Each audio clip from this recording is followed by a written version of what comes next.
দেশে ব্যবহৃত সব মোবাইল হ্যান্ডসেট নিবন্ধনের জন্য বহু প্রতীক্ষিত national equipment identity register NEIR সেবা আগামী 16 ডিসেম্বর বিজয় দিবসে পূর্ণাঙ্গভাবে চালু হচ্ছে। এই সেবা চালুর ফলে মোবাইল ফোনে লেনদেন বা MFS জালিয়াতি, eKYC জালিয়াতি, সিম প্রতারণা ও স্ক্যাম প্রতিরোধের পাশাপাশি টেলিযোগাযোগ খাতের নিরাপত্তা ও রাজস্ব সুরক্ষা নিশ্চিত হবে বলে আশা করছে বাংলাদেশ টেলিযোগাযোগ নিয়ন্ত্রণ কমিশন BTRC।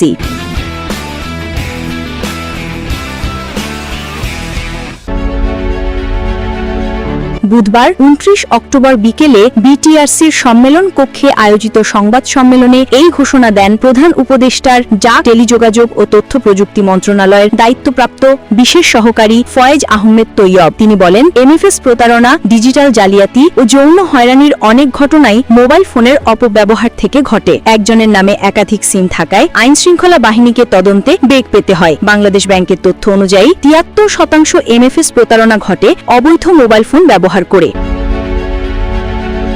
ফয়েজ আহমেদ তৈয়ব আরো জানান, NEIR চালু হলে মোবাইল ফোন ছিনতাই কমে আসবে এবং সরকারের হারানো প্রায় 500 কোটি টাকার রাজস্ব ফাঁকি রোধ করা যাবে। পাশাপাশি গ্রে হ্যান্ডসেট ব্যবহারও বন্ধ হয়ে যাবে। অনুষ্ঠানে BTRC স্পেকট্রাম বিভাগের মহাপরিচালক ব্রিগেডিয়ার জেনারেল মোহাম্মদ আমিনুল হক জানান, টাওয়ারে যুক্ত সব হ্যান্ডসেটকে হোয়াইট, ব্ল্যাক, গ্রে ও রোমিং এই 4 ক্যাটাগরিতে বিন্যস্ত করা হবে।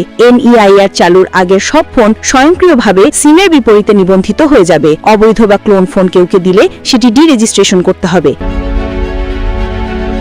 তিনি আরো জানান, IMEI বৈধতা যাচাই করতে 1602 নম্বরে এবং নিবন্ধনের জন্য 1661 নম্বরে মেসেজ পাঠাতে হবে। পুরো প্রক্রিয়াটি BTRCর ওয়েবসাইট থেকেই সম্পন্ন করা যাবে।